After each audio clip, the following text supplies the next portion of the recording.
We got incredibly lucky. It is so hard to find these next-gen consoles, but now we also have a PS5, which is great.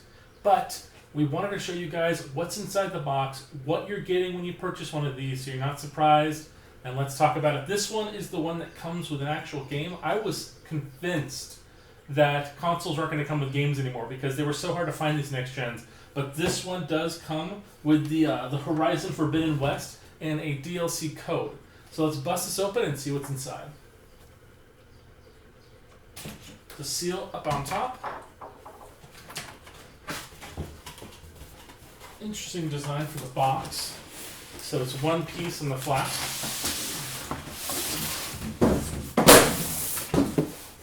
Okay.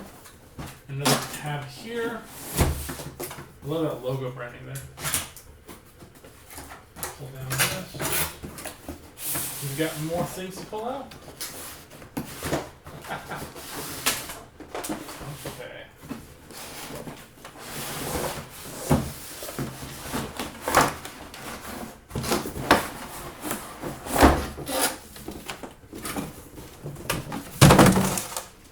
So this is the code, but I don't want to show you my code because I want to use it, so I'm going to put that down here.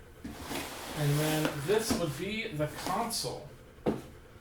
So we got two pieces of foam insulation that's going to protect it while shipping, while it's at the store till it gets to your home. And then the actual console is in this little wrap.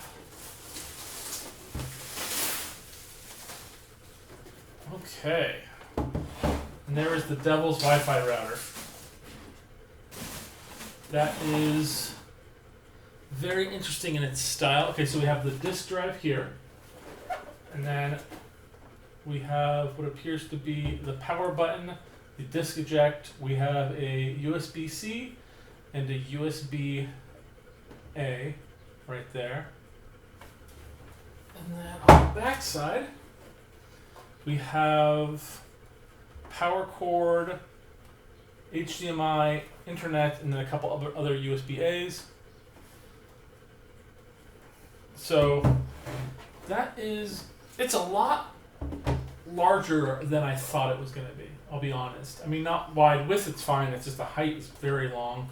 I do think this little detail right here with the etched in symbol for PlayStation is really cool. I really like that. The weird design and shape of it is a bit much. But let's see what's inside the accessory box.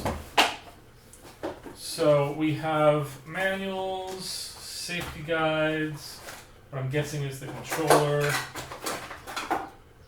controller cord, the power cord, and then, I might be wrong. The devices I was talking about, did they actually give it to us? Alright, so this piece is very interesting because this is how you set up the device. It's not supposed to be freestanding like this. So you have two options. You can install it with this piece here on the bottom, the up, or with it on its side like this. This device actually pivots into two different forms. When it's like this, it's specifically designed for the side. When you turn it, you actually put it in the position where this goes to the back. This is now able to push down, and there is a little screw hidden here in the bottom. It took me a bit to realize this, but you have to twist this to get to the screw. If you don't twist it, you don't see it. So don't think you didn't get the screw delivered to you. It just was turned sideways. So if you do want it standing up, you'd put it in this position. You would place it here and push it back until the hooks match the bottom there. And then you would screw in this piece to there. But first and foremost, there is a little cap right here that you have to take out. The cap goes out, and then this item is able to screw in to secure the base. We are going to be using it on its side, so that is not going to be necessary for us. For this, so I can put this screw back where it is, so if we need to switch its position later, we can.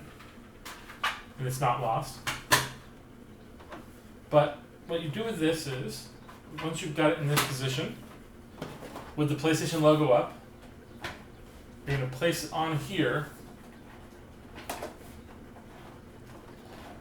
And then the actual grooves are going to connect to this baseline here.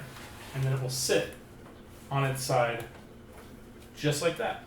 And you can adjust it left and right. But for the most part, you want the grooves to be over the letterings of the PlayStation keys. You can see right here the code there. Place them there, and that will hold it where it needs to hold, and that should be level enough for your disk drive. Everything else, disk drive is going to be on the bottom right here, and that is awesome. That's really important because you need to make sure you get this thing exactly the way it's supposed to be so it doesn't overheat. It allows the device to play. It's going to get hot because it is a high-end device. It does come with an HDMI cord. They don't put horrible ones in here, but you can always upgrade these to more high-end, high-speed HDMI cords, especially since this bad boy apparently is capable of 8K. So, I mean, 8K is impressive. We're not really fully there. Some TVs available on the market already have 8K, but for the most part, it's not readily available. Again, power cord for the controller, and let's check out the controller. So, you have to admit, the design for the PlayStation 5 controllers is beautiful. This white style is really cool. You got the double bumpers, very responsive, very nice. It feels good in your hand. That's one of the benefits, I think, of the PlayStation controllers. They've always felt good in your hands, unlike the giant thick block Xboxes. I love the translucent keys on the controller with the design below it. You've got your little touch and tap screen there, your joysticks, and then you have the PlayStation logo there as well. Oh, it's already turning on. You can see the blue lights. So it already has a little bit of charge in it. That's good. Your power cord is right there. That connects directly to the cord when you're using it. You got your adapter right there, plug in on the bottom. I'm guessing that's for like headsets and also additional things. I don't know if they have a keyboard model for this one yet, but I'm sure if they don't, they'll have one soon. That's really cool. And then, of course, the last thing is the power cord. Well, hopefully this was informative and helpful for making your decision about your PlayStation 5, or maybe you have a question about the stand. Thank you guys so much. Please like, subscribe, and we'll see you guys next time.